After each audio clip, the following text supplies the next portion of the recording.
What's going on, guys? Welcome back to another video. Today we're taking out the BMW F900GS for 2024 from Dick Love at BMW Motorrad up in Bristol. As always, a big shout out to them for lending me this bike. Now today I'm going to do it a little bit different. Instead of me giving you all the facts and figures whilst on the bike, we're going to go for a ride. I'm going to tell you how the bike feels, and without looking at any numbers, what I feel of the bike and what I think of it in my personal opinion.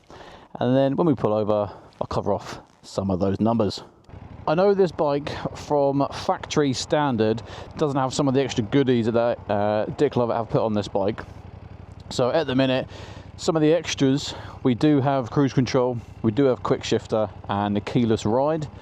Those are going to be included in some of the packages that you can get, or you can add them on separately when you're in the little configurator. For reference, I'm 6'1" and 115 kilos, and I'm not flat-footed both sides. When I'm at the traffic lights, I can go for one, but then the other one is just about off. So it's not too bad, but it is quite tall. But for me, at 6'1", I'm not too worried about it. I've got my feet down, well, my toes anyway, so I'm happy. I want to try and answer as well, is the F900GS a better bike for the UK than the BMW 1250GS? A, because I've got the GSA. The GS would come into the same bracket. What I'm saying is, would you be better off getting the 900 over the 1250? I've only ridden the 1300 for a short period of time, so I'm not going to discuss that. Rear brake feels nice and sharp. The front brake, when you get on it, there is a little bit of dive in the suspension. But again, the suspension isn't set up for me. As always, I recommend getting this set up for you and your weight and your type of riding. Quick shifter so far is nice and smooth. We've only done a little bit of kind of slow speed riding. Might go onto a slick road, so we'll see what it's like when you give it a fistful. Clutch pull is really nice and light.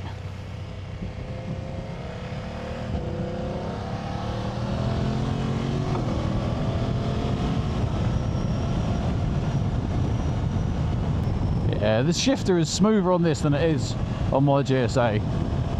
Going up and down. Just that bit more refined, I'd say. The 900 does have a fixed screen as well. So, sat on the motorway, right now it is what it is. There is no getting out of it. So the wind is hitting me kind of eyebrow level, and I am getting a little bit on the shoulders as well. Now I do know from the configurator you can buy the taller screen for this, so that could always be an option. It's a very strange feeling, but I don't know whether it's because I've got the camera on my helmet, but wherever or however the wind's coming off the screen, it's catching my helmet and kind of making my head wobble left to right. Like I said, that could just be purely because I've got the camera on the front and it's just got a little bit of extra meat to grab hold of and move my head. You get a very samey feel from the handlebar and the switchgear because they're pretty much exactly the same for the 1250 GSA. Let's get across the bridge and out the wind, and then we'll carry on.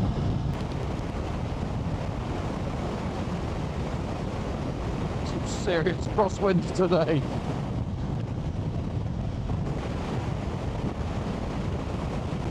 You won't be able to see it on the camera, but I'm having to lean the bike over to the right into the wind. And you go past these pillars or lorries, and then the wind cuts out, and then it flops you around, and then the wind kicks back in, and you're like, hey, you're like a bloody pendulum. Well, I'm not going to say I particularly enjoyed crossing that bridge. Actually, where the bike is a little bit lighter, it was definitely getting affected by that crosswind. So motorway riding, I would 100% have to get the bigger screen. Like I said, I have the camera on my helmet most of the time when I'm on a bike. Well, my bike. So I'd have to have the bigger screen, just to sort of that strange kind of like wobbling of the head. Didn't enjoy that. The engine in this, the power, it picks up really nicely. I'm in dynamic at the minute, so there are 4 different rider modes. You got rain, road, dynamic and enduro. You can unlock some extra ones like dynamic pro and enduro pro. But yeah, it's got plenty of kind of like low end, mid end grunt. Like it's when you're in the mid range and you just twist on and you just start going. That first 10% pickup is really smooth as well. There's no jerkiness, it's not jolting me around. Like I said, with that light clutch, it makes taking off really easy. It feels nimble. The flickability is very nice. It's nice and smooth and predictable. Rider comfort, being a little bit taller and bigger. Actually, this cockpit is quite big, and actually, but for me, it suits me. I'm in a nice, natural, comfortable riding position. I'm not reaching forward with handlebars, and I'm also not bent over. I believe heated grips, it does come as standard as well, so that's nice to see, especially on a bike like this, that you are more than likely going to be riding it during the colder months. Also, all the GSs come with an Acra can. They look good. They're still quite big, but the styling of how they kind of shaped and angled, should I say, not shaped, but angled the exhaust with the kind of rear section of the bike, it looks really nice. Unfortunately, it's just, it doesn't sound the best. I wouldn't particularly be able to tell you I had an aftermarket exhaust on this. When I say aftermarket, is it aftermarket if it comes from the factory? But then they got one that was from a different company. Let me know below. Does it class as aftermarket if BMW buy it and put it on from Acra? But yeah, it sounds okay. Nothing to scream home about, put it that way. Added into the flickability of this, it does feel nice and light. So if you're around town, not moving around potholes or anything in the cities, it's easy. It's just an easy bike to ride at the minute. There's that dive on the old suspension. Why haven't more companies, manufacturers, brought over the anti-dive technology? I think it's KTM that have got. They've got electronic suspension. When you get on the brakes on the front, it stops that dive. That'd be nice for other people to bring over. Just saying. Especially on adventure bikes that have got a longer spring travel in them. Obviously, we've got the standard BMW TFT screen, nice and big, 6.5 inch. Exactly the same as the GSA, so you know, what are you going to say? I like it. It works. To the right of the screen, we do have a USB charger, waterproof, and then to the left, there is a DIN charger where you can then get your 12-volt socket attachment. Above that, as you can tell, we do have the BMW Motorrad Connect Ride mount. That's where you can put the sat nav, or you can get rid of that, and then you can put a phone mount, which is the BMW official one. It's like 230 quid, which then when used with the app, I believe, don't shoot the messenger, you can still use your scrolly wheel to navigate around. I used my BMW GSA off-road, took it to Salisbury just a few days ago, and I come off a few times picking that thing up.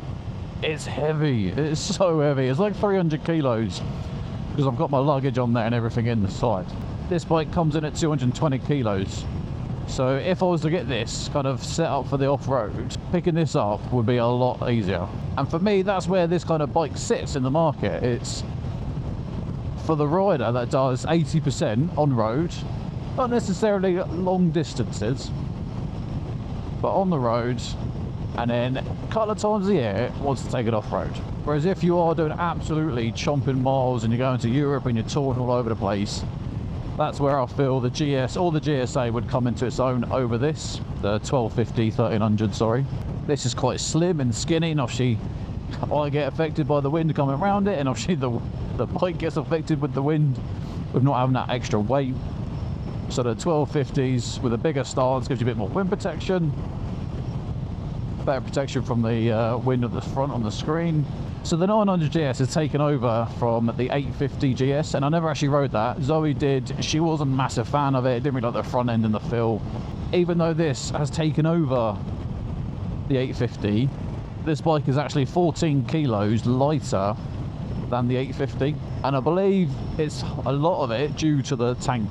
They took away the aluminium or the metal tank and put in a plastic one, which done a massive bit of weight saving for that. So it's nice to see that even though they've increased the power, the torque, the engine size, they've still managed to save weight. Wish I could do that. I'm pretty sure this bike has the single seat on it. Now I can't remember if the standard it comes with the 2 seats and then this is like an enduro seat or what, but I rode the GSA up to BMW for about an hour and 15-minute drive, and then I've jumped on this. So it's probably not a fair justification to the bike, but my bum is getting a little bit numb. But like I said, I can't say if that's this bike or whether just because I've been sat in the saddle for a while already this morning. As you may be able to see on top of the suspension, we do have clicker adjustments. So you've got the preload adjustments there, and then obviously you can do some of the adjustments on the compression at the rear as well. Having adjustable suspension is always handy, especially clickers where they're easy to get to, easy to adjust. So if you're on the road and you've got 2 up, you can adjust it. You then, next day, by yourself, off-road, you can adjust it again. Yeah, this engine has got more than enough punch. And that's what I was saying about the UK. You don't need a 1250. I don't need a 150 brake, 200 brake like some of the other BMWs. I'm not going to use it on the UK roads unless I take it off-road. I wish. Unless I take it on the track. You are not using the full potential of those bikes. So why spend more, pay more on insurance, or you can get a cheaper, or you can get a cheaper bike and have just as much fun. Looking at my lower half then, the seat does feel narrower, it's a little bit slimmer at the front, and then obviously the tank is nice and slim, kind of right in my crotch area, and then it splays out, which means my legs are nice and tucked into the bike. Like I'm not being forced to sit like John Wayne. You can just kind of sit nice and comfortably, and then the ergonomics between the pegs, my knees and my hips is actually a really nice kind of gentle position. There's no pressure, there's no stress on my knees. It's just, yeah, just a good riding position.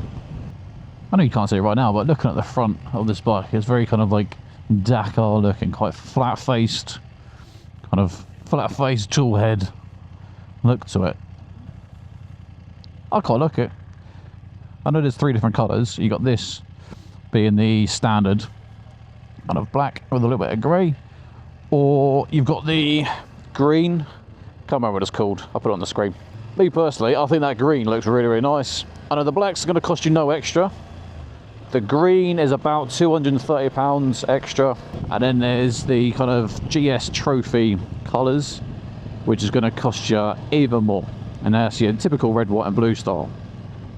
If I was picking this bike, I'd go for the green. A little bit different.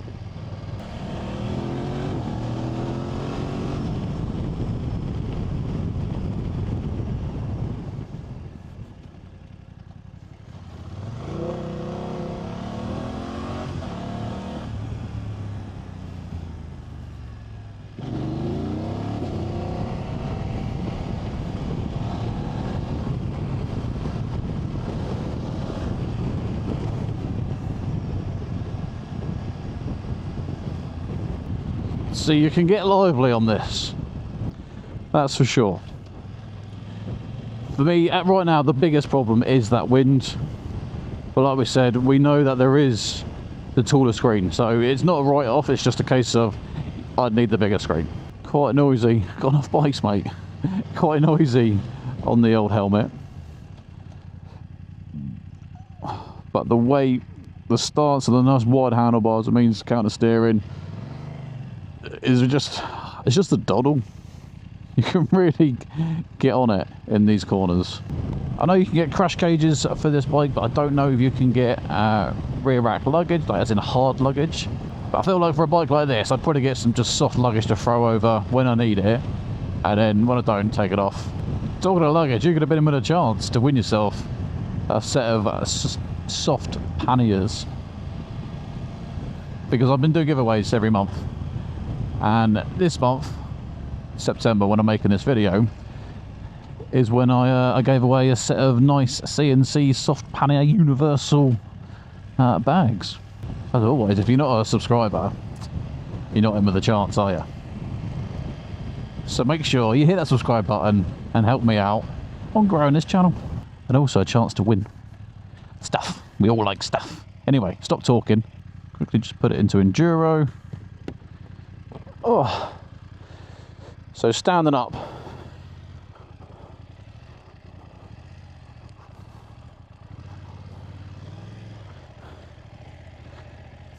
The handlebars are at a nice position. Kind of I'm bent a little bit, so I've got a little bit of bend in my knees. Bearing in mind I've only got the kind of roadish tyres, they aren't off-road tyres. But yeah, I mean it's a nice position to stand in. And what would be interesting is BMW are coming out with their automatic gearbox. So imagine putting the automatic gearbox on this. It would be perfect off-road. You would never stall it. You could just enjoy.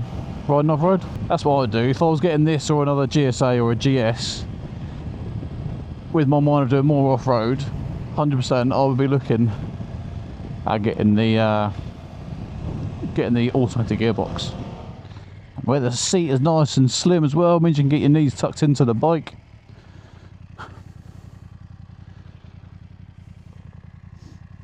Let's have a little walk around here, shall we? Nice and quiet. Now, before we start actually talking about the bike, I thought I'd just show you something that just amused me. Now, like I said, my GSA is so heavy. In this area, I wouldn't be able to walk it around. I'd struggle.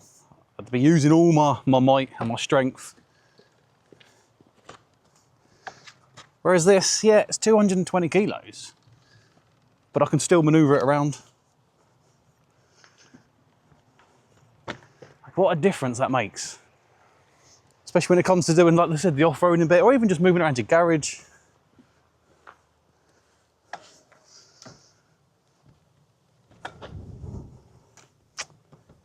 I like that. It doesn't feel 220 kilos. Anyway, getting into it. You come here. Hopefully this isn't just an information overload and you can stick with it.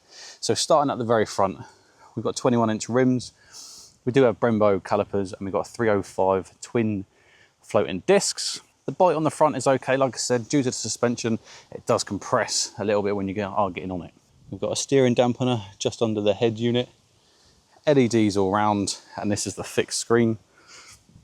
That's what I said about the kind of the Dakar style, very flat, very upright. And continuing on, we have got hand guards, like knuckle guards, as standard, but I believe there are some like enduro ones, a little bit more sturdy. So these are just all plastic.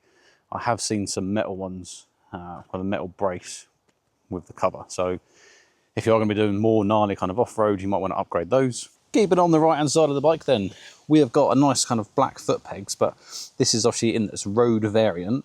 And in this section here is if you are doing off-road, pull it back to the rear of the bike slightly and it snaps down. And so now when you're stood up, your foot doesn't have to come further down to the brake. This kind of raises it up. And then all you do when you get back on the road, towards the back of the bike, lift it up and it locks in place. As simple as that. Moving on to that nice official Acrocan. And that's what I was saying about the kind of the shape of the angle of the can, not the shape, the angle of the can with the angle of the bike. It just, for me, aesthetically, is very pleasing. And then we've got a single 265mm rear disc. Again, actually the back brake was very nice and responsive. We do have the Battle Axe Adventure 41s or 41Rs. I had these on my GS at the start, didn't like them, swapped them out. It's the single seat I was saying about. Coming to the rear tail tidy section, it is actually really nice and slick, and they've actually designed this part. They've not just kind of whacked on a piece. It looks really nice and really sleek at the rear. Also with the rear, we have got a 17-inch wheel as well. So we've got a 17 and a 21. Another nice thing, hopefully you can see it, you can actually adjust where this shifter sits, just the toe part. You can undo that and then this kind of spins around and you can adjust it. Bring it closer, further away, up or down. Looking at the engine on this thing then, we've got 895cc with 105 brake horsepower and 93 Newton meters of torque. Again, UK roads, actually numbers wise, that's more than enough. I hear you asking how much is the base model of this bike going to set you back? Well, this is going to be £11,995. Let's face it, most people don't buy a base bike and then add nothing to it. So last night I priced up one of these for me, how I'd want it. Going to be in the green colour. I'm going to add the extra packages and I've added the crash bars. So this bike will come out for me and how I'd want it a smidge over 15 grand, £15,050. It is quite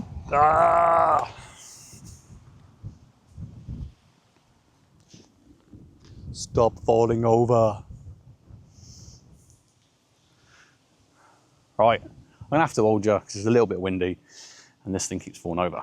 So is 15 grand expensive for a bike I can use on road 80% of the time?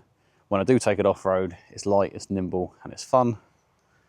No, I mean, I paid 14.5 for my GSA, even though it was second hand, and I still do exactly that. Now, can I get you to stand without falling over? So just quickly then, whilst we are here, remember 6'1", and the feet aren't flat on the floor. The seat on this is 870mm, so yes, it's tall. It can go taller. You can go up to 890mm all in, or at the lowest height with kind of low seat height, lower in suspension, blah, blah. This will get down to 815mm. Now for me, anything around the 820 for a shorter rider is a really good size. So like Zoe, being 5'4", 5'5", would be able to jump on this when it's in the lower trim and still enjoy it. Whereas right now, I think she would struggle. But I've enjoyed my time with the bike on the road, and I would absolutely love to be able to get some off-road tyres on this and do some off-road riding. Well, that is enough standing around.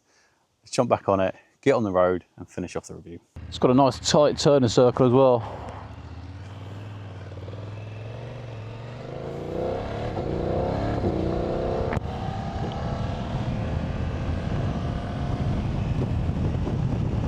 Get it back into dynamic. Yes, please. Oh, I feel the difference.